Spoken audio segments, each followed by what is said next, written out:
همدیگه به صورت طولانی میپذیم، اینها به صورت مثل یک گلی که آروم باز میشه، مثل یک پروانه که از توی پیله بیرون میاد و شروع میکنه به پرواز.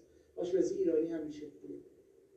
و زمان سرعت غذاها هر چقدر که کوتاه‌تر میشه یا مثلا سریعتر این غذا پخته میشه، شما هرگز نمیتونید پی ببرید که واقعا این عمق میدان این غذا و انرژی که در واقع در این غذا وجود داره یا انرژی که به وجود میاد از ساخت اون غذا به چه شکله. خیلی پیچیده است واقعا. آشپزی یعنی مدیتیشن.